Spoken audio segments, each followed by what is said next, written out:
Welcome back, guys, to another video. Let's talk about Tesla. We do have a lot of stuff coming in about the OTA reports and much more on the future battery sales of Tesla, especially with the Tesla Semi popping up. In my opinion, the semi truck by Tesla is probably its most prized possession. It's up there with the autopilot. It's super important. The reason why Tesla's valuation is so high is because of their battery producing capabilities, their software, and also the Tesla semi truck, which is super important. Sure, the Roadster is pretty cool, but the Tesla semi is legit. It's for logistics, and that department is growing. And at this current moment, let's talk about the OTA report card. Tesla really shows you that not all car software updates are created equal. Now, OTA stands for over the air updates, and a lot of car companies lately have been doing this. And when you look at the Tesla's OTA report card, you clearly see Tesla scored an amazing A rating for this.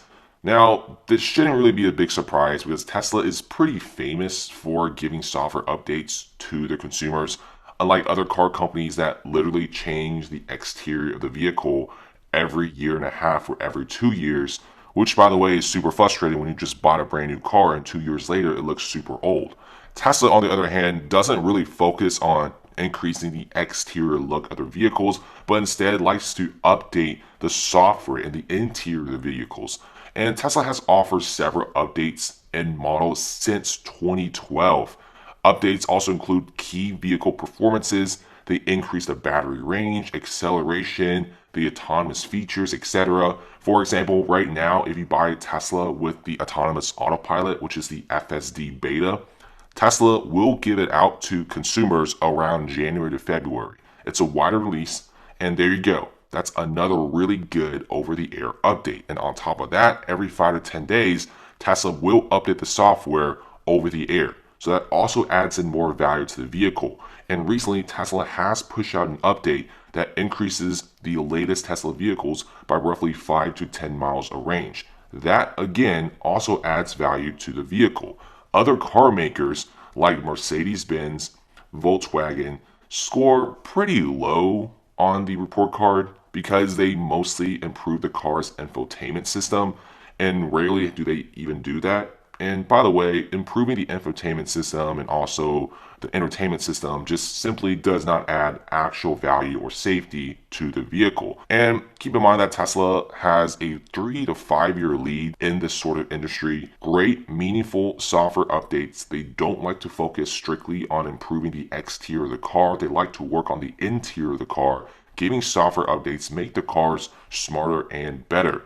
And pretty much, this is a lot of software updates. I said this multiple times. If you really do evaluate Tesla as a car manufacturing business, you have to think again because literally half their business is simply software based. The amount of software updates in a single year that gives consumers is unprecedented. A lot of these updates are being handed out for free, some for a slight amount of charge. You have the FSD beta being improved every 5 to 10 days. So yes, I mean, it's doing extremely well. And especially how in the very future, with the full self-driving beta and with the majority of people having it, we'll be seeing even more updates in this department.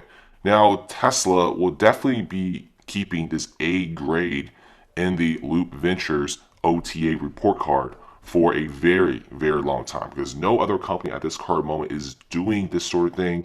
BMW is the closest guy near Tesla with some pretty decent software updates like voice assistants, features, driver assistance systems, but Tesla is the real MVP in this scenario, really giving out phenomenal full self-driving beta updates, etc. Second thing we'll be talking about is the Indonesia Gigafactory. Now, Tesla in Indonesia in the past several weeks are looking to supply and also secure nickel and also a good deal. Tesla has already sent a team of representatives to Indonesia to talk things out, and they will be sending an official team in January 2021 to scout the possibility of establishing a gigafactory and also a supply chain partnership. The country's government said all this. It's not just me saying it. And this is pretty big. It seems like the Indonesian government is pretty serious about taking Tesla in and giving them a really good deal. Now, this meeting will follow up with the country's delegates, Tesla officials, etc., and we will be seeing where Tesla will be making this gigafactory and also what's going on with the overall nickel reserves. You got the president, he wants to be meeting the Tesla executives as soon as they can. And once again, Indonesia has the world's largest nickel reserves, and you're really going to be needing nickel in the near future, especially with the 4680 battery cells. If you guys don't know what nickel really does make the lithium-ion batteries way denser. And the whole point of the 4680 battery is it's super big and it's incredibly dense and it uses less material. So you've got a win-win in virtually every department. The 4680 battery cells will be used in the Berlin Gigafactory's Model 3 when they first roll out 2021 and Q2, Q3. Now, after 2 years, we should be seeing Tesla implementing the 4680 batteries to all the other gigafactories around the globe. And guess who's going to be supplying all these crazy battery cells? It's going to be Tesla themselves, because no other battery maker at this current moment makes this many cells at this big of a production rate. The Nevada Gigafactory is going to be having a max output in the future of 100 gigawatt hour cells per year.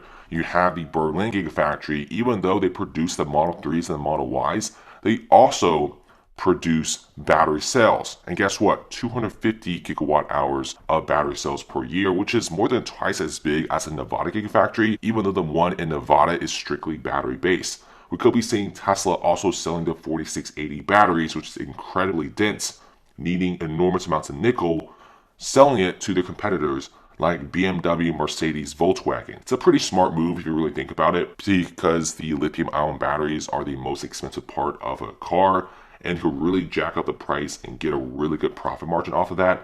It's very similar to how Samsung sells their screen panels to Apple, because Samsung makes one of the best panels in the world. Samsung's been making a ton of money from that. Even though Samsung smartphones compete with Apple iPhones, Samsung at the same time can't resist the amount of business and money it can make from selling their panels to competitors.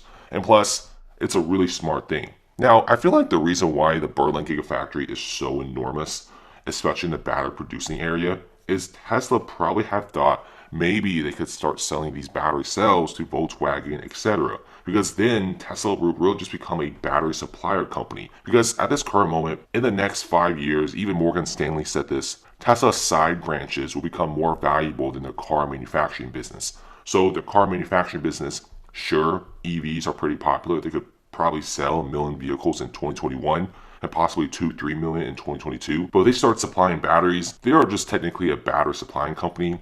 And they start doing a ton of software updates and also software updates to other vehicles.